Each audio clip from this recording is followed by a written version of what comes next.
18 जनवरी को हम बहुत ही विशेष और दिलचस्प प्रस्तुति दादा लेखराज से ब्रह्मा बाबा तक का सफर को दिखाने वाले हैं, जो एक सच्ची जीवन कहानी पर आधारित है। इसी वजह से आज की ये प्रस्तुति बेहद खास है। आपके हर सवाल का जवाब इसमें दिया गया है, तो इसे अंत तक जरूर देखिएगा ताकि ये 5000 वर्ष का जो अनसुना और अनकहा राज है आप समझ सके। 18 जनवरी की विशेष प्रस्तुति को देखना भूलिएगा मत। बाबा, मेरा भाग्य तो मेरे कर्मों से बनता है, ठीक है, लेकिन दुनिया में जो नेचुरल कैलामिटीज, युद्ध, ये सब जो हो रहा है, ये दुनिया तो आपने ही बनाई है ना? मीठे बच्चे, तुम अपने बच्चों को नई चीज देती हो, लेकिन धीरे धीरे तो वो पुरानी हो जाती है। ओह, तो ये दुख दर्द वाली पुरानी दुनिया है। तो बाबा, नई दुनिया कैसी थी? बच्चे, जैसे तुम्हारी दुनिया में सुबह, दोपहर, शाम, रात 24 घंटे का चक्र है, बसंत, गर्मी, पतझड़, सर्दी 365 दिन का चक्र है, ऐसे ही तुम्हारी सृष्टि पर 5000 वर्ष का चक्र है। उसमें भी 4 युग होते हैं। सृष्टि की सुबह में तुम आत्मा अपनी संपूर्ण अवस्था में थी। दिव्यता, प्रेम, सुख, एकता, आनंद तुम्हारे संस्कार थे। तुम्हारा शरीर निरोगी कंचन काया और प्रकृति सतो प्रधान थी। एक धर्म, एक राज्य, एक भाषा थी। तुम महलों में रहते थे और पुष्पक विमान में उड़ते थे। तुम संकल्पों से ही एक दूसरे की बात समझ लेते थे। इस पहले युग को सतयुग कहते हैं। हेवन, जन्नत, पैराडाइज, हम सब इसको याद करते हैं, लेकिन लोग कहते हैं स्वर्ग ऊपर होता है। बच्चे, स्वर्ग ऊपर अर्थात सतयुग में आत्मा की स्थिति ऊंची होती है। नरक नीचे अर्थात कलयुग में आत्मा की स्थिति नीचे आ गई है। तुम्हारी स्थिति ही तुम्हारी सृष्टि का आधार है। 1250 वर्ष के बाद सृष्टि की दोपहर त्रेता युग शुरू होता है। हर आत्मा देवात्मा होती है। इतने समय से कर्म करते, अनेक शरीर लेते हुए आत्मा की शक्ति घटने लगती है और 2500 वर्ष के बाद तुम्हारा तीसरा युग शुरू होता है। मतलब सृष्टि की शाम। प्रॉब्लम जरूर यहाँ से ही शुरू हुई होंगी। हाँ बच्चे, त्रेता युग तक सब कुछ एकता के सूत्र में था। एक सत्य धर्म था, लेकिन द्वापर से द्वैत शुरू होता है। धर्म और अधर्म, सत्य और असत्य, सुख और दुख शुरू होता है। तुम्हारी सृष्टि की जनसंख्या बढ़ती जाती है। लेकिन आत्मा एक शरीर छोड़ दूसरा शरीर लेती है, तो फिर और आत्माएं कहाँ से आती हैं? मीठे बच्चे, तुम सब आत्माएं मेरे साथ परम धाम में रहती हो, जिसे तुम मुक्ति धाम, परलोक भी कहती हो। अपने समय अनुसार तुम परम धाम से सृष्टि पर आती हो और कलयुग के अंत तक जन्म मरण के चक्र में रहती हो। साथ साथ परम धाम से निरंतर और आत्माएं सृष्टि पर आती रहती हैं। मतलब कुछ आत्माएं सतयुग में आएंगी, कुछ त्रेता में और कुछ द्वापर में। सब आत्माएं कलयुग एंड तक स्टेज पर रहेंगी, और कुछ तो कलयुग में भी आ रही है, क्योंकि पॉपुलेशन तो बढ़ती ही जा रही है। हाँ बच्चे, द्वापर युग में तुम आत्मा हो ये तुम भूलना शुरू करते हो और अपने शरीर को ही अपनी पहचान समझने लगते हो। तुम दूसरों के शरीर की तरफ आकर्षित होते हो और काम विकार की शुरुआत होती है।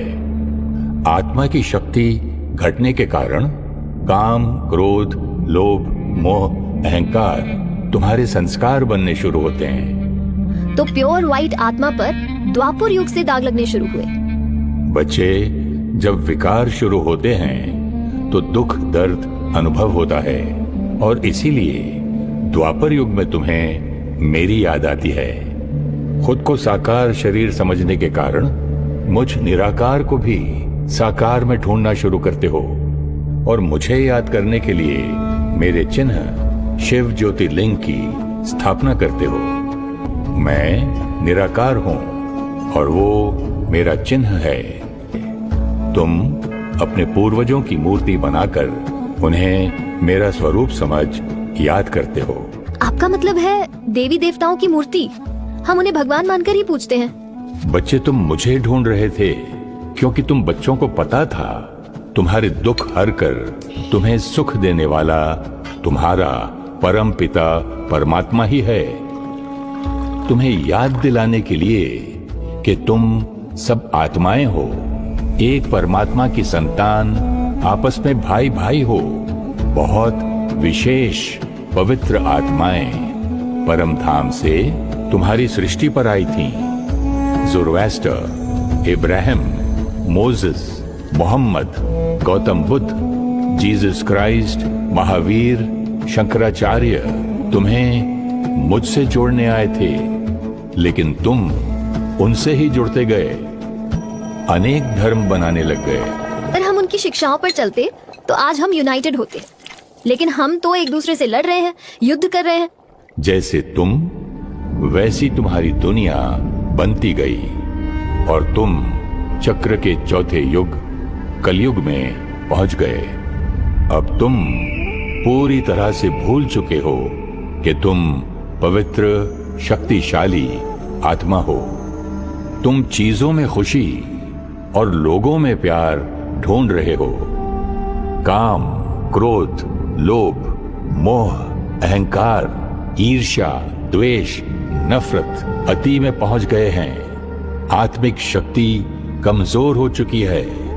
अब तुम विज्ञान की शक्ति पर निर्भर हो गए हो।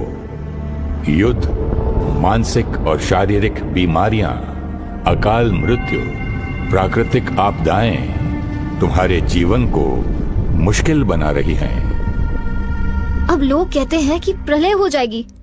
कितने साल हैं हमारे पास? बच्चे, हर 24 घंटे बाद रात्रि होती है, तो क्या उसके बाद दुनिया खत्म हो जाती है? आपका मतलब है जैसे रात के बाद रोज सुबह आती है, तो कलयुग के बाद फिर से सतयुग आएगा? हाँ बच्चे, समय का चक्र है। सृष्टि का विनाश नहीं होगा, कलयुगी संस्कारों का विनाश होगा और सतयुगी दुनिया स्थापन होगी।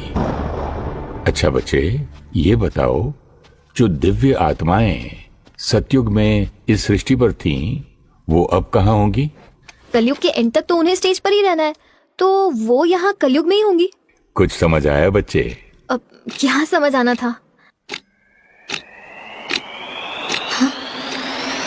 ओह माय गॉड, ये तो मैंने सोचा ही नहीं। हम ही सतयुग में थे, तो क्या हम फिर से सतयुग में जाएंगे? लाडले बच्चे, तुम्हारी सृष्टि चक्र के 5000 वर्ष पूरे होने वाले हैं। तुम्हारी दुनिया अब और ऐसे नहीं चल सकती। घोर रात्रि के बाद सवेरा आना ही है। मीठे बच्चे, महापरिवर्तन का समय शुरू हो चुका है। तुम ही सतयुग में दिव्य पावन आत्मा थे, तुम ही कलयुग में पतित बने हो और अब तुम ही पुनः सतयुगी देव आत्मा बनोगे। हाँ बच्चे, तुम ही सतयुगी देव आत्माएं बनोगे।